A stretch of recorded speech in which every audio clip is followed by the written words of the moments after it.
Hello everyone. It's been quite a while since I've done a Facebook Live video, but today is a really, really important topic to talk about. I am taking a stand for nonviolence in the workplace. And this is a really tough topic to talk about because there's so much tolerance of negativity and hostility and things that can happen in the workplace that are completely unacceptable.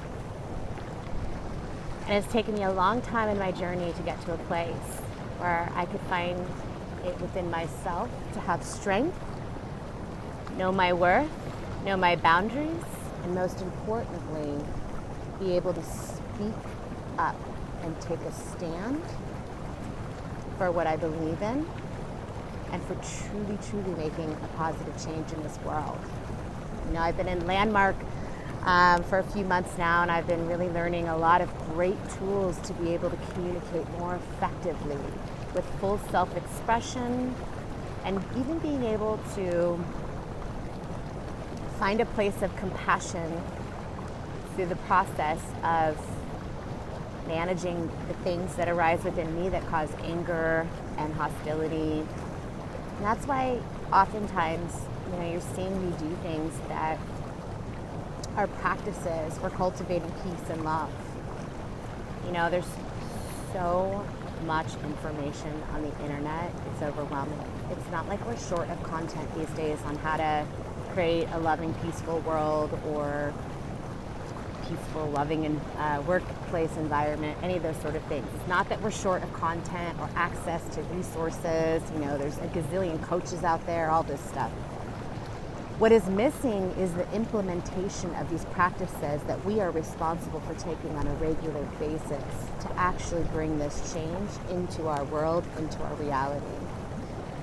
So, there is no better place for me than to be around water. Water is one of course, the four earth elements, and it's a great place for de-stressing and also immersing ourselves in abundance. Water is definitely a representation of abundance. It's also a representation of power. I think of when I went to the Grand Canyon last year and all the beautiful carvings of the canyons and the Colorado River flowing through it, and how it carved its own place in the canyon. You know, how water can actually carve through rock. I mean, it's pretty crazy how powerful water is. And you know what's even crazier?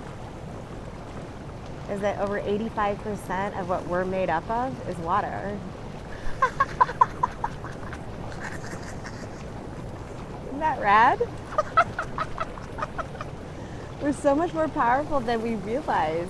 And it's not just because it's our own power, it's because of the powers that we choose to invite into us, you know, the greater sources of higher consciousness, everything's energy. So, you know, when you have the tools to be able to attune into your powers and create practices that cultivate peace and love and harmony, then what you're cultivating on the inside is starting to transform on the outside. So, anyways, it's been a very challenging few weeks, but what I'll say is that, you know, all this leadership training, probably the greatest training is to throw me in an environment that is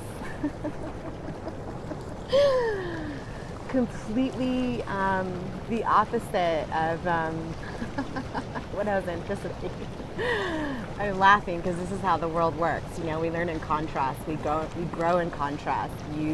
My greatest joys are not because I just focus on positive things in life. My greatest joys also come with being able to be with the deep, deep sorrow and grief and sadness and compassion for my own self and my own life, and being able to alchemize that, be able to take some time for myself and be able to feel what I need to feel and process what I need to process and reach out to the beautiful souls. We're all here to help each other in our journeys. But you know, it's one thing to read books or go to seminars or go to workshops and talk the talk, but that's not what our world needs right now. I mean, look around, man. Our world is in fucking chaos. but there's also so much amazing blessings and miracles that are arising. And I know that we're really entering into a powerful movement of positive change and transformation in our world. But we can't do it alone, and we're not meant to. I'm super grateful for being part of the Agape International Spiritual Choir, and I invite you to come visit me. I pretty much took October off of any kind of extracurricular activities. I really needed to. Life has already had enough on my plate as it was. So I'm getting back in, and I'm starting to practice more with the choir, and it is really powerful to be part of, and I want you to be part of it too, because it's beyond words. So anyways, I just wanted to take a moment and just connect with you live. I miss so many of you, so many of my friends, and I miss having so many meaningful connections and memory, sharing new experiences and stuff. The last few years, I've really had to find myself in new ways, and it required me to go inward, and it's a good feeling to, there's so much I'm grateful for right now, and especially my home. I'm in a loving home, a loving, safe, nurturing home, and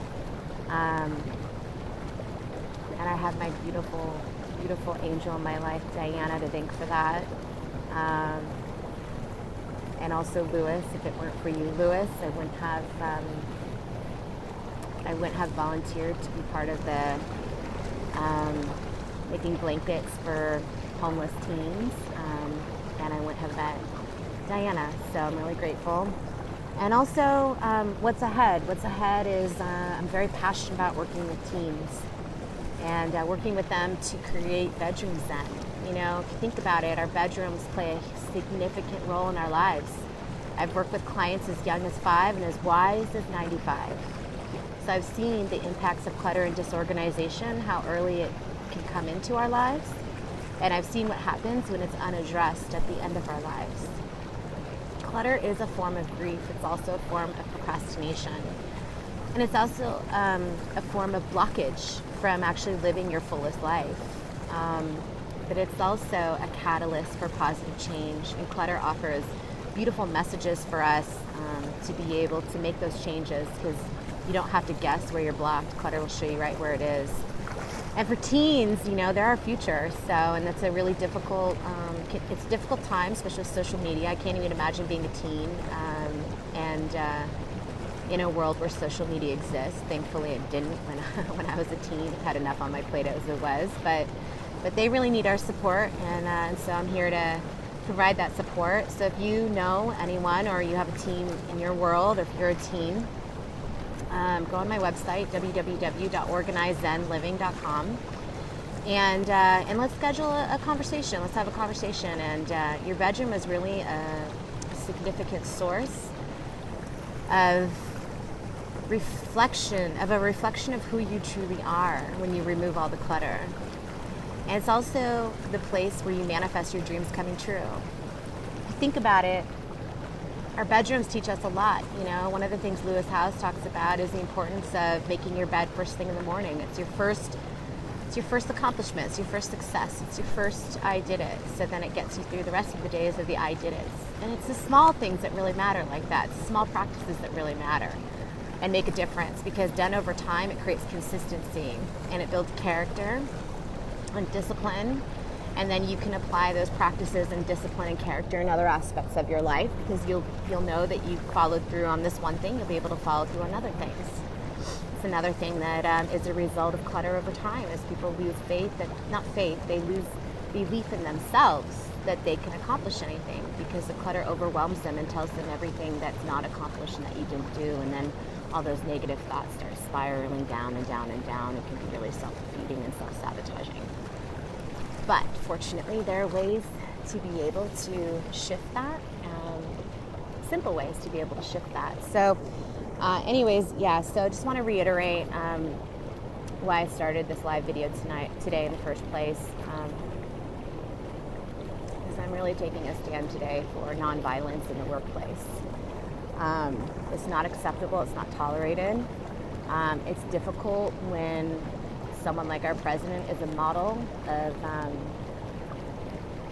of unethical and behavior, and it models it to the rest of the Americans. And it's time for people to know that it's not right, and you're not gonna continue to be able to be successful with these sort of treatments. And it's time to take responsibility for how we're showing up, and me as well. I'm not perfect, I got to check in with myself. I got to check in with how I manage my anger. I got to check in with how I manage my emotions and cultivate stress and peace.